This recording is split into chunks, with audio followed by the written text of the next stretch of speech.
Good morning from Dallas, Texas. ACCA SBL pre-scene December 2023.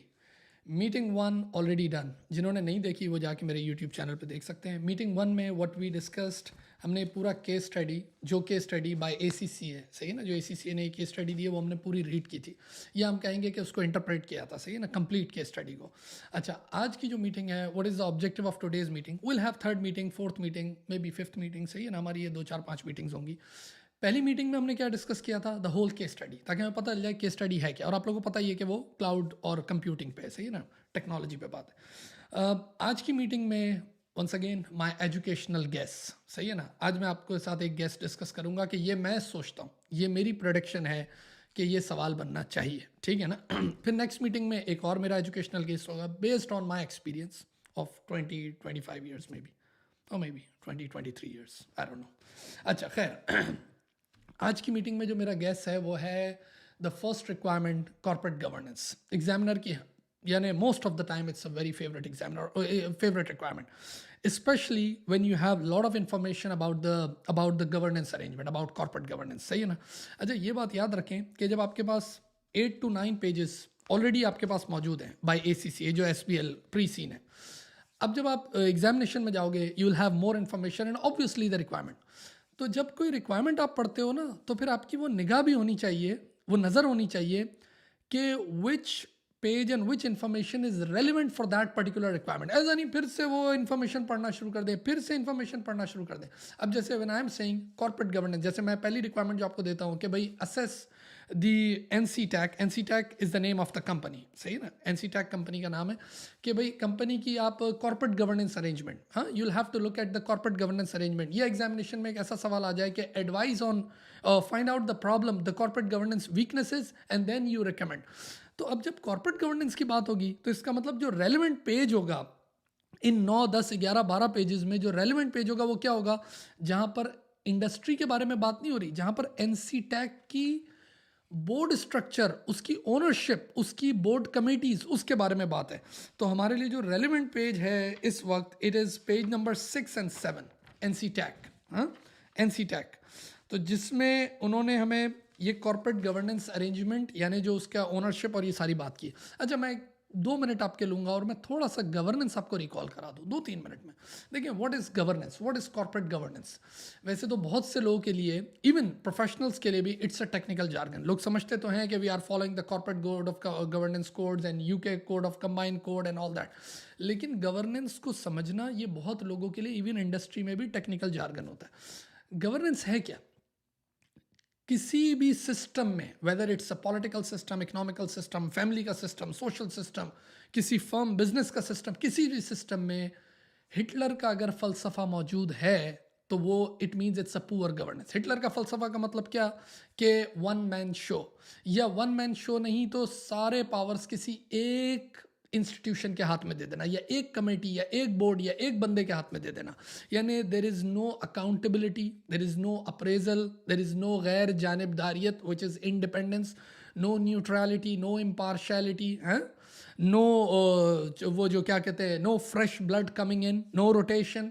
यानी पता चला कि जो बैठे हैं बस वही बैठे हैं और वही चला रहे हैं। अब कहने को नज़र आ रहा है कि जी रिस्क मैनेजमेंट कमेटी भी है, and we have audit committee and nomination committee and all that, लेकिन अगर सारे कमेटीज़ को लीड एक ही चेयरमैन कर रहा है, आप क्या बोलोगे?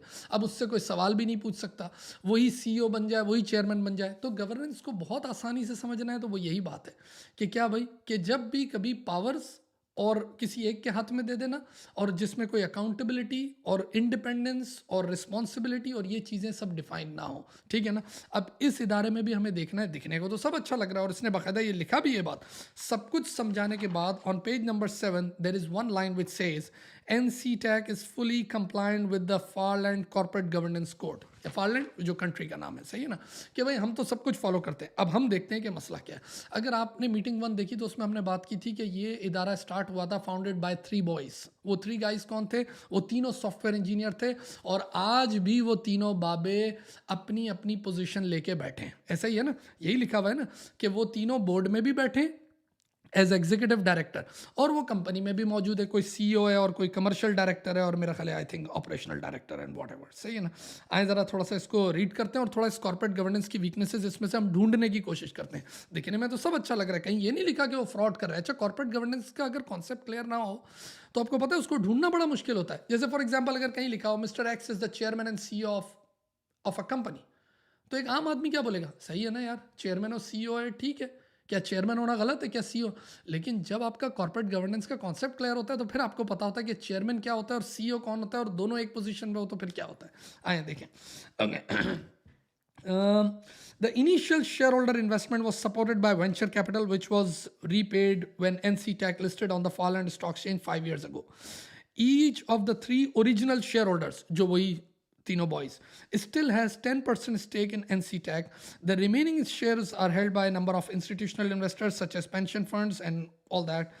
No single shareholders. Okay. The three founding owners remain fully committed to the business and currently hold the positions of CEO, commercial director, and operation director on the NC Tech board. The current board membership has not changed in the last 5 years. The first problem, पहला जो सबसे बड़ा मसला आ रहा है कि भाई आप देखें कि बोर्ड की जो कंपोजिशन है, नहीं बोर्ड की जो मेंबरशिप है, यानी the people those who are sitting in the board, जो कि नेक्स्ट पेज पे उसने दिखा है कि there are non executive directors and there are executive directors, उनमें कोई चेंज नहीं आया। This is the first problem. It means there is no retirement by rotation thing.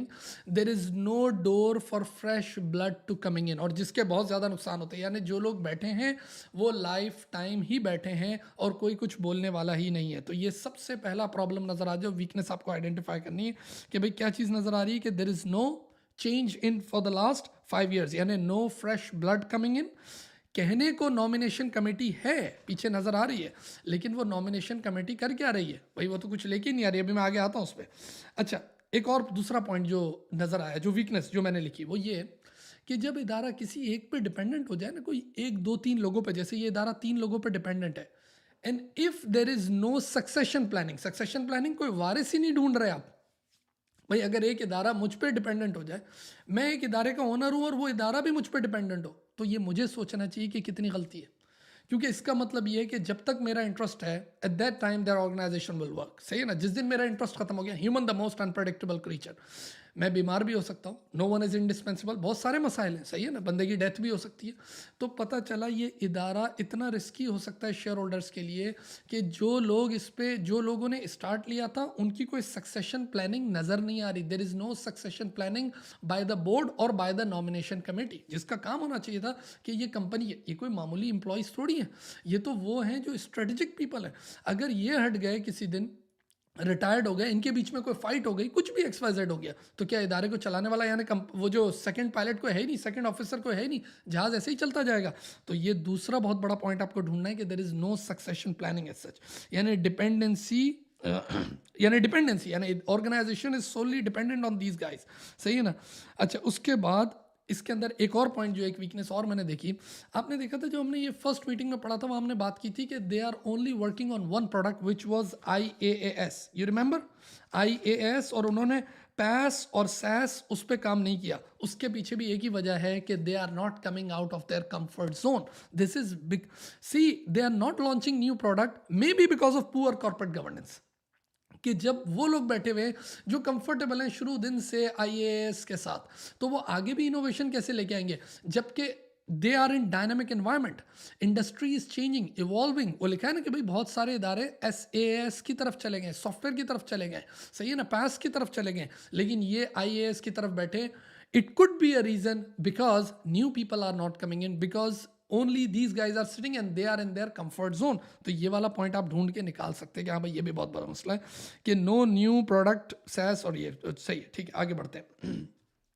Shares in NC Tech have performed better than other similar technology company on Farland Stock Exchange over the last 5 years, and that's why they are sitting, सही है ना, तभी तो बैठे हुए हैं कि भाई सही है, सब कुछ सही चल रहा है। However, in the last financial year, there has been an unforeseen, अच्छा मैं यहाँ पर एक पॉइंट कहूँगा, जब इन्होंने कहा ना shares have been performed well, shares have been performed well का मतलब only you are looking at the financial side and the shareholding and the equity side, क्या हम when we analyze the company or performance of any organization, do we look at only financial side? नहीं ना. हम अगर किसी को भी हासिल करने जा रहे होते हैं तो हम उसकी एसेट नहीं, उसकी लाइबिलिटी साइड, उसकी ऑपरेशनल साइड, उसकी HR side, tax side, compliance side, बहुत सारी साइड को देखते हैं. ठीक है ना. कोई रिलेशनशिप बनाने जाते हैं तो उसमें भी ऐसे ही करते हैं ना. सिर्फ यही थोड़ी देखते हैं कि जी खानदान ही अच्छा था. नहीं, लड़की की खूबसूरती भी देखनी होती है, कमाता कितना है या कमाती कितना है ये भी देखना होता है, पास्ट भी देखना होता है, फ्यूचर प्लानिंग, बहुत सारी चीज़ें देखनी है.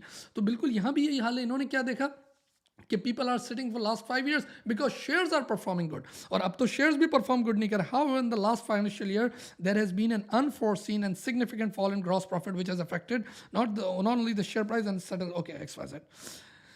यहाँ पर एक और बड़ा अहम पॉइंट है. There is no appraisal. There is no appraisal of the members. क्यों? उसकी वजह यह है, और अगर अप्रेजल हो भी रहा होगा तो सेल्फ रिव्यू हो रहा होगा. उसकी वजह यह है कि अगर आप कंपोजिशन देखें तो क्या हो रहा है कि जो सीईओ है वही बोर्ड में भी बैठा हुआ है ना. देखो ना, बोर्ड के स्ट्रक्चर क्या है कि जो सीईओ है वो बोर्ड में बैठा हुआ है और उसके साथ उसके बंदे भी बोर्ड में बैठे हुए हैं. यानी जो चीफ एग्जीक्यूटिव ऑफिसर होता है, और आप लोग सबको पता है कि chief executive officer is the highest official rank of the company and chairman is the head of the board. तो जो सीईओ है और उसकी पूरी टीम है और उसके जो सारे डिपार्टमेंट हैं वो सब किसके अंडर इन्फ्लुएंस है? चीफ एग्जीक्यूटिव ऑफिसर के. तो आप ज़रा सोचें कि इसका अप्रेजल कैसे होगा. इसके साथ तो इसके सारे बंदे बैठे हुए. यानी पता ये चला कि अगर अप्रेजल होगा भी तो वो some sort of self review होगा कि अपनी परफॉर्मेंस को खुद ही असेस कर रहे होंगे. इन सीईओ, ये सीईओ जो बैठा है, अगर आप देखेंगे पेज नंबर 7 पे, तो इन्हीं डायरेक्टर्स के ऊपर ये सीईओ बैठा है बोर्ड में भी. और अगर आप कंपनी में भी चले जाएं तो वहाँ भी यही सूरत हाल चल रही होगी. तो पता ये चला कि एक पॉइंट यहाँ ये भी आ सकता है कि भाई किसी किस्म का कोई फ्री अप्रेजल नहीं है, कोई अप्रेजल किसी किस्म का नज़र नहीं आ रहा है. तो क्या है ये तो नो अप्रेजल, या फिर अगर अप्रेजल है भी तो सेल्फ रिव्यू वाला पॉइंट है. तो इसको भी थोड़ा सा एनालाइज कर सकते हैं. The absence of any dominant share holders means the board is generally free to run the business in the best interest of the whole company without any direct और सिग्निफिकेंट इन्फ्लुएंस. तो भाई बात ये है interference. बात ये है कि share holders if they are not interfering तो ये तो अपनी खिचड़ी बनाते ही रहेंगे ना. इसका मतलब they are the share holder and they are the directors and company management, सब कुछ ये इन्हीं के हाथ में आ गया. एक और बड़ा अहम पॉइंट इसके अंदर आप देखें, कुछ लोग ये देख के इजी हो जाएंगे, वो बोलेंगे देखो बोर्ड में नॉन एग्जीक्यूटिव डायरेक्टर्स भी हैं और ईडीज भी हैं, बैलेंस है. पॉइंट उन्होंने सिर्फ लिखा है कि they are non executive directors. मैंने जहाँ तक पढ़ा है, होना क्या चाहिए था independent non executive directors. Because if you are having non executive directors, ऐसे कई इदारे हैं, आप प्रैक्टिकली उठा के देख लें, कहने को उनमें एनईडीज बैठे होते हैं but they are not independent. या तो वो इतने कॉम्पिटेंट नहीं होते, सही है ना, या वो जिस बैकग्राउंड के होते हैं वो बैकग्राउंड वो आईटी वगैरह वाला कोई नहीं होता, या उनकी पर्सनालिटीज इतनी डोमिनेंट नहीं होती. तो दिखाने के लिए when you are looking at the institutional investor and shareholders and reporting and all that, तो we see yes we have 6 non executive directors and they are good for nothing. ऐसे कई होते हैं जो सिर्फ बैठे होते हैं, असेंबलियों में ही बैठे होते हैं और बोर्ड में ही बैठे होते हैं, कि भाई जिनका काम सिर्फ बैठना होता है. और कहीं ना कहीं उनकी सैलरीज, कहीं ना कहीं उनके किसी ना किसी इंटरेस्ट, या हो सकता है इनके रिश्तेदार हो वो बैठ जाए. इन्होंने कहीं ये पॉइंट नहीं लिखा कि they are independent non executive directors. So if the non executive directors are there it's not good until and unless they are independent. ठीक है ना, इंडिपेंडेंट होना ज़रूरी है. तो यहाँ पर ये वाला पॉइंट भी है कि बोर्ड अपने तौर पर काम तो कर रहा है, लेकिन जो एनईडीज हैं क्या वो इंडिपेंडेंट है, क्या वो कॉम्पिटेंट है, क्या उनका बैकग्राउंड, बहुत सारी चीज़ें. और एनईडीज भी बैठे ही हैं, उनकी भी कोई रोटेशन नहीं हो रही, उनकी भी कोई रोटेशन नहीं, वो भी बैठे हैं बस. सही, आगे बढ़ते हैं. अच्छा, ये जो उन्होंने विजन, मिशन और कॉर्पोरेट वैल्यूज़ दिए ना, इधर भी मैं एक पॉइंट दूंगा. एक विजन को अचीव करने के लिए in my first meeting we discuss the definition of vision, mission and corporate values. अभी मैं वो डेफिनेशन नहीं दूंगा. Achieving a mission and achieving vision and going on good corporate values, that also require a good corporate governance. एक अच्छा निज़ाम होगा जब उसमें काबिल ट्रेंड लोग, एथिकल लोग, इंटेग्रिटी, ऑनेस्टी, वो सब चीज़ें मौजूद होंगी, कॉम्पिटेंट होंगे, वही अचीव कर पाएंगे organisation, mission and values. Otherwise these are just letters and lines के यार ये हमारा बहुत अच्छा है, सही है ना.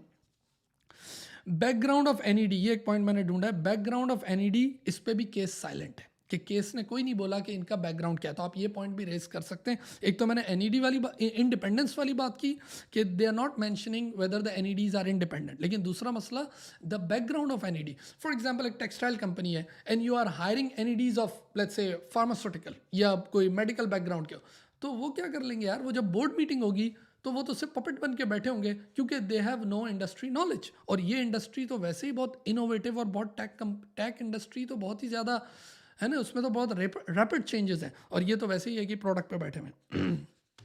पॉइंट नेक्स्ट, आगे बढ़ते हैं। मैंने ये इनके कंफर्ट जोन वाली बात की और डायनेमिक एनवायरनमेंट बात की।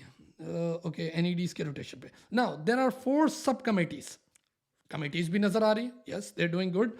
Audit committee comprises 3 non-executive directors, all of whom have a strong background in finance. There is no diversity. That's the problem. हाँ, अभी डाइवर्सिटी में मैं ये भी नहीं कह रहा हूँ कि एज की डाइवर्सिटी, जेंडर की डाइवर्सिटी, ये सब भी ज़रूरी है। कोई religious diversity, background diversity, cultural diversity, इनके तो जो बंदे बैठे हैं वो सब के सब फाइनेंस के हैं। तो ऑडिट कमेटी में जो लोग हैं, जब उन्होंने अप्रेजल करना होगा, how will they appraise when they are finance people? How can they assess the performance of a tech guys? कि यार वो सॉफ्टवेयर इंजीनियर्स हैं, उनको मैं कैसे देखूं? मेरा तो सारा बैकग्राउंड वो फाइनेंस का, तीनों का। ऑडिट कमेटी में फाइनेंस का बैकग्राउंड का बंदा चाहिए, बट वन इज फाइन। ये तीन बंदे क्या कर रहे हो? तीनों बंदे, तीनों फाइनेंस के, यानी तीनों जो है वो अकाउंटिंग पे बात कर सकते हैं, टैक्स पे बात कर सकते हैं, फाइनेंशियल मैनेजमेंट पे बात कर सकते हैं, but they have no idea about this cloud storage and computing और IAS and SaaS and all that. तो ये बहुत बड़ा पॉइंट है। अब कहने को क्या नजर आ रहा है? We have a good governance system because we have audit committee of non executive directors. Are they independent? Are they competent? दोनों बातें गायब है। तो at least one should be one and there is no diversity. कोई diversity नहीं, इसके अंदर diversity चाहिए, वैरायटी ऑफ पीपल चाहिए, क्योंकि IT बैकग्राउंड वो सारी चीज़ें भी ज़रूरी है। Then comes nomination committee. Nomination committee तो आप देख ही रहे हो, मेरे नज़दीक नॉमिनेशन कमेटी तो अपना काम कर ही नहीं रही है। कहने को मौजूद है, नॉन एग्जीक्यूटिव डायरेक्टर्स भी हैं, but are they bringing new leadership? वो लीडरशिप लाना which is required by the environment, which is required by this competitive environment, कि जब मार्केट में इतना कॉम्पिटिशन है कि आप वो लीडर ला रहे हो। आपने तो वही बाबे बिठाए हुए जो बैठे हैं और वो कह रहे हैं IAS वही बहुत अच्छा है, और कोई नई प्रोडक्ट नहीं आएगी, और हमें 5 साल से पहले छेड़ना भी नहीं, और आगे भी हमारा कोई प्लान नहीं है छेड़ने का। ये काम नॉमिनेशन कमेटी का है कि वो एक अच्छा लीडर लेके आए, leadership needs of the company, succession वारिस ढूंढ के लाए कि यार अगर ये इनकेस हट गए तो दूसरे जो हैं वो किस तरीके से इनकी पोजीशन पे आएंगे। तो that's the problem, there not performing is duty, leadership and all. तो ये वो वाला काम कर ही नहीं रहे, किसी किस्म की कोई नए ब्लड को लेके नहीं आ रहे। That's the problem with nomination committee. और इसमें भी इसने लिखा कि non executive chair and company all non executive directors are they independent, या ये इन्हीं की तरह है कि you scratch my back and I will scratch yours. Then comes remuneration committee. Remuneration committee का गैर जानिबदार होना एक्स्ट्रा ऑर्डिनरी ज़रूरी, वरना क्या होगा? Everybody will give them fat cat salary, और यहाँ पर तो डोमिनेंस वही उन 3 लोगों की नज़र आ रही है। तो कहने को ऐसा नज़र आ रहा है कि सही हमारे पास शेयर होल्डिंग तो कम है, लेकिन हम बीच में से ही सारा प्रॉफिट निकाल लेंगे, अच्छी रिम्यूनरेशन दे देंगे। अल्टीमेटली व्हाट विल हैपन, नीचे क्या नज़र आएगा? जो बॉटम लाइन है वो सब बांट लेना फिर। तो बॉटम लाइन वो जस्ट है या नहीं है?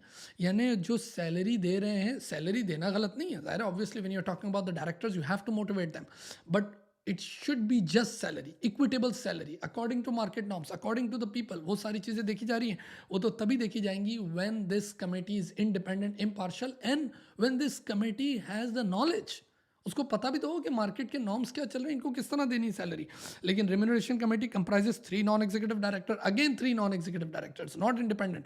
यानी तुम हमारी सैलरी सेट कर लेना, हम तुम्हारी सैलरी सेट कर लेंगे, मिल बांट के खा लेंगे। With the human resource director providing the members with professional guidance. यानी पता ये चल रहा है कि यहाँ पर भी, और HR डायरेक्टर को आप देख लें, HR डायरेक्टर किसके अंडर काम कर रहा है? वही जो सॉफ्टवेयर इंजीनियर CEO के अंडर काम कर रहा है। तो अगर उसी की गाइडलाइन लेनी है और उसी की तरफ से सारी इंस्ट्रक्शंस आनी है, तो ऑब्वियसली वो उसका CEO उसको बोल देगा ना कि okay you will have to manage the salaries, के तुम उस कमेटी में बैठे हो, हमारी सैलरी ज़रा सेट करते रहना, हमारे बोनसेस और हमारी गाड़ियाँ और सारी चीज़ें। तो ये भी एक वीकनेस नज़र आ रही है कि remuneration committee is there but it doesn't look like the people are competent, और क्योंकि केस साइलेंट है, केस कुछ बोला नहीं, हो सकता है एग्जामिनेशन में कुछ बोले वो। दूसरा, इंडिपेंडेंस का है। If you are taking the guidance from executive directors, it means you are not performing freely. Okay? आज़ादाना काम नहीं कर रहे आप। Then comes risk committee. मुझे एक और मीटिंग जो करूँगा मैं इसकी, वो मैं रिस्क पे बात करूँगा, वहाँ पर मैं वो जो 4-5 रिस्क हैं उस पर बात करेंगे। Risk committee comprises 2 non executive directors and the commercial director and operation director. अच्छा, रिस्क कमेटी वो वाहिद कमेटी होती है, वैसे तो we have audit committee and nomination committee and all that, जिसमें हम हमेशा चाहते हैं कि we should have independent NEDs, सही ना, मेजॉरिटी ओवरऑल। लेकिन रिस्क कमेटी वो कमेटी होती है जिसमें we should have executive executive directors, क्योंकि एग्जीक्यूटिव डायरेक्टर्स ही तो समझ रखते हैं ना। हाँ, एग्जीक्यूटिव डायरेक्टर्स तब उसमें काम नहीं कर सकते जब आपको पता हो कि वो गुड फेथ में काम नहीं कर रहे और हमें कोई ऐसा है कि फिर कोई एक्सपर्ट एनईडीज चाहिए। तो यहाँ पर रिस्क कमेटी में भी क्या नज़र आ रहा है, 2 एनईडीज नज़र आ रहे हैं और बाकी 2 वही सॉफ्टवेयर इंजीनियर आके बैठ गए, commercial director and operation director, ठीक है ना। तो पता ये चल रहा है कि भाई इसके अंदर भी हमें ऐसा चाहिए, एक तो एनईडीज वो बैकग्राउंड के चाहिए, those who understand this IT thing, industry के रिस्क को समझ सके। रिस्क कमेटी का ऑब्जेक्टिव क्या है, सही ना, जो इंडस्ट्री के रिस्क को समझ सके। एग्जीक्यूटिव डायरेक्टर्स का होना ये ठीक है, लेकिन वंस अगेन के ईडीज भी कौन से हैं, are they working in good faith, ये बहुत बड़ा पॉइंट है, यानी इनका अप्रेजल बहुत ज़रूरी है। देखो गवर्नेंस को समझने के लिए जब आपका ये कॉन्सेप्ट क्लियर होगा ना, गवर्नेंस का कॉन्सेप्ट, तो फिर आप किसी भी कंपनी को देख रहे होगे ना तो आपको खुद आइडिया हो जाएगा कि यार देखो ये कमेटी, ये हेड, ये तो उसका भांजा भतीजा है, ओके, अच्छा उसकी तनख्वाह ये सेट करता है, ओके, तो ये उसकी तनख्वाह वहाँ सेट करता हो, क्योंकि नथिंग इज़ फ्री, सही है ना। तो अच्छा ये यूँ कर रहा है, ओके, आपको पूरा एक नेटवर्क आपके दिमाग में बनता हुआ नजर आएगा कि यार ये क्यों, मेजर रिस्क को भी देखेंगे। अगर एक बंदा कंफर्ट जोन में बैठा है तो वो तो क्या बोलेगा, वो तो यही बोलेगा ना एवरीथिंग इज गोइंग फाइन, सही है ना, क्योंकि उसका अप्रेजल भी नहीं हो रहा, रिम्यूनरेशन भी देने वाले वो उसके साथ साथ बैठे हुए हैं, ऑडिट कमेटी में जो बंदे बैठे हैं वो फाइनेंस के बैकग्राउंड के, उनका कोई आईटी बैकग्राउंड, तो पता ही चल रहा है वो जो पूरी जो जाल आपके सामने बन रहा है ना, द कंप्लीट वेब, वो पूरा समझ आ जाएगा। उसके लिए very important is understanding corporate governance. तो कहने को अगर आप इसको एक दफ़ा इस सारे लेक्चर को हटा के सिर्फ इसको रीड करें ना, इन 2 पेजेस को, ये वाले जो है, तो आपको ऐसा लगेगा सब कुछ तो सही है। या आप एक आम आदमी को अपने घर में ही किसी को ये पर्चा दें और बोलें इसमें प्रॉब्लम क्या है, वो बोलेगा सब तो ठीक है, क्योंकि कहीं भी ऐसा नहीं लिखा कि दे आर डूइंग फ्रॉड, कहीं भी ऐसा नहीं लिखा कि दे आर क्रिमिनल्स, कि ये कोई बैकग्राउंड इनका ठीक नहीं है, इन्होंने कोई फ्रॉड किया नहीं। लेकिन आप जब उसको समझते हैं तो आप बता रहे हैं कि हाँ इसके अंदर ये प्रॉब्लम है, ये प्रॉब्लम है, ये प्रॉब्लम है और वो प्रॉब्लम है। ओके, चलें, आपके पास भी कोई चीज़ हो तो यू कैन ऑलवेज कमेंट, अपने दोस्तों के साथ, जो फ्रेंड जो रेलिवेंट जो SBL वगैरह दे रहे हैं उनके साथ भी ये शेयर करें। This is for general public, और I come up with the next meeting 3, फिर मीटिंग 4, मीटिंग 5, ये सब करेंगे। अपना बहुत सारा ख्याल रखें and you have a great day now, thank you.